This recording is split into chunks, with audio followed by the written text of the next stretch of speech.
Hey, welcome back to the channel. I'm so glad you're here. Today we're going to be working on that dog hoist that I mentioned in the last video. If you haven't watched that yet, go ahead and check it out. This is going to be a surprise for my husband. He's been wanting to clip the dog's nails for a while. They're kind of running buddies, and when it gets really hot outside, she has to wear little shoes to cover her feet, and her feet don't fit in the shoes if her claws are long. So I'm going to make this little hoist, and hopefully we can use it to get her nails in shape and they can start running together again. So I'm hoping that I can surprise him with it when he comes home, either tonight or tomorrow night. We'll see how it goes.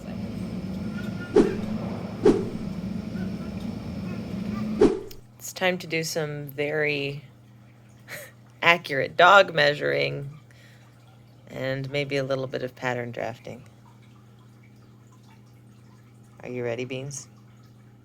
So I drew up this little like mock-up pattern thing that's going to be 3 pieces, 2 big flaps and 1 under the belly strap thing like this guy. So I need to figure out how wide to make that. All right, let's see. How wide are you right here? You're about 1 hand wide. Some very accurate dog measuring indicated that her chest is about this wide. So I'm going to cut it a strip about that wide. Maybe a little wider at some parts, but it seems like it's mostly going to be about the width of my hand. Busy, come here.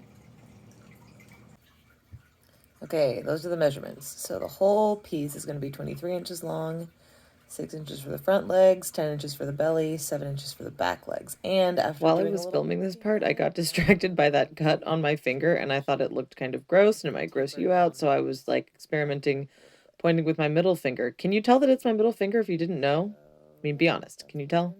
I was a bit preoccupied with that question. Anyway. Okay, just kidding. I think I might actually want to do one big continuous piece and just sew up darts and cut holes. That sounds kind of fun. I think I'm going to try and do that. Yeah, wish me luck.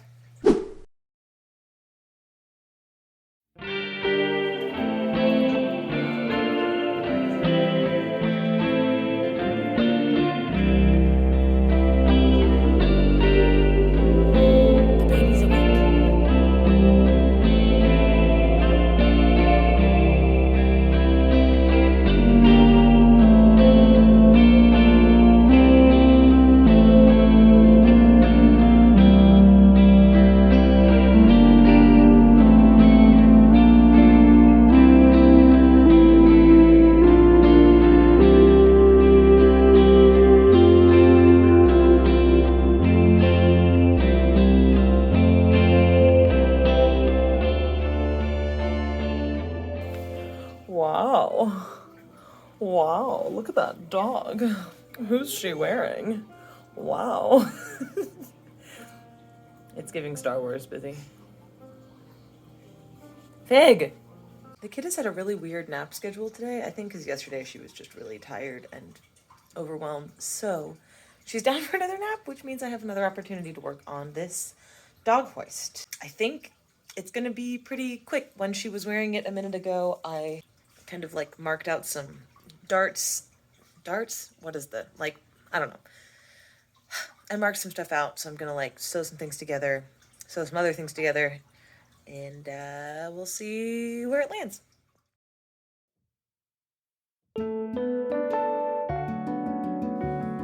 Okay, so here I'm just sewing together under her neck and under her tail so that it makes more of a square shape instead of a flat shape. I've called the dog down here with some sausage. We're gonna see how this fits. Okay. Good girl, good girl, good girl. Come on here.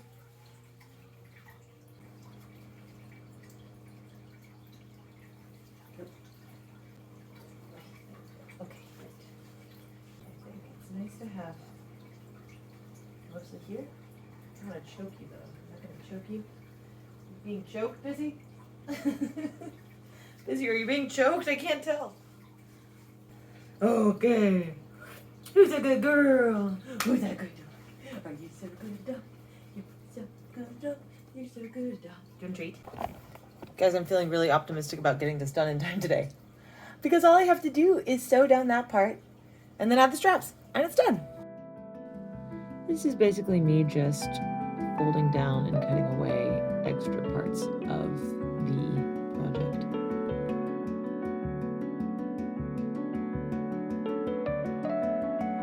Here I just trimmed the extra away with pinking shears because I am lazy.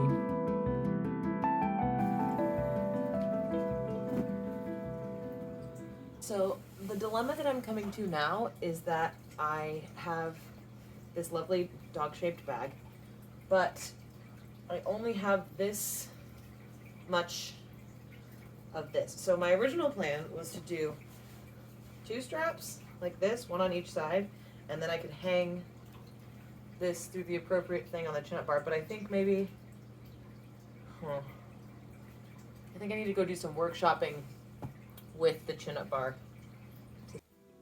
So the first thing I tried was hanging from these grommets, but that idea was a bust pretty quickly. So I had to restructure and came up with this single loop design. Okay, so I had to be pretty quiet upstairs because the baby is still napping, but I think instead of doing 2 loops that go over the bars of the chin-up bar, the handles of the chin-up bar, I'm just gonna do 1 continuous loop. The only thing about that makes it difficult is that to get the dog in. Maybe I will do 2 little handles, like a purse. Let's do that. That sounds better. Here are your obligatory pinning shots. Obligatory sewing shot. What are you doing? What are you doing? You gonna go up there? Well, I guess I better stop you. I sewed the straps on with 3 layers of stitching so they would be extra secure to hold the puppy dog.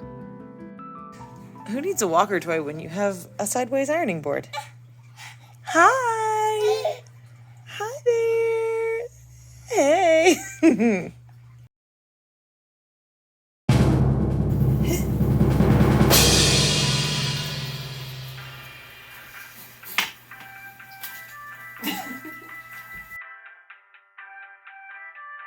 This season's hottest accessory, your dog.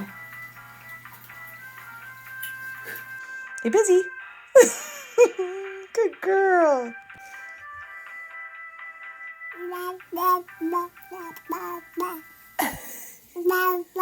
Okay, so that was done. Took way less time than I thought it was going to, but I have some scraps left over. So I was thinking these little armhole circles that got cut out reminded me of a doll face. So I'm gonna make a doll out of these leftover scraps.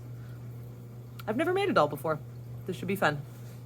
Like I said, I've never made a doll before, so here is just raw footage sped up of me drafting and planning a doll, the whole thing, start to finish.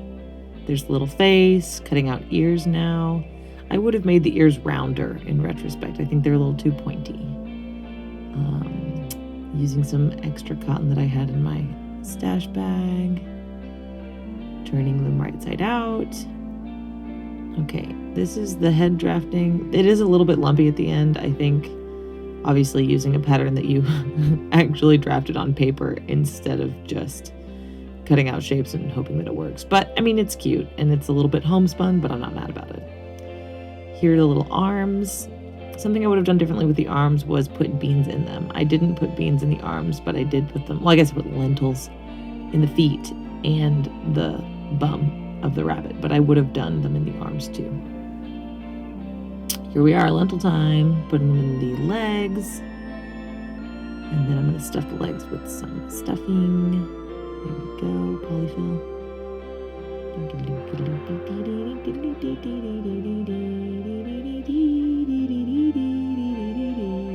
This part was really hard, stuffing all the limbs inside of that little rabbit body.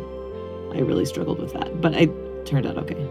And there it is, the body. Now we're going to put beans in the body, stuffing in the body, And then we're going to attach the head once it is stuffed. The other thing I would have done is embroidered the face before I even sewed the head together. I did it at the very end, and it looks fine, but it definitely would have been more secure and probably easier to do if I had done it before I put the head together.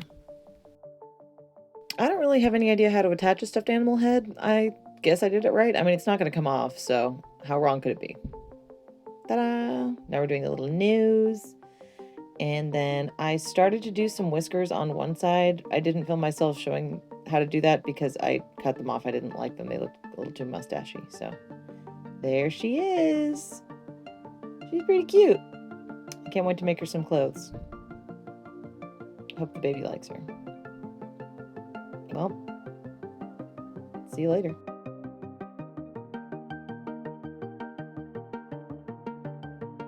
Legs, kick her legs. Kick her legs, kick her legs. You're so cute. Doody. Grumpin'.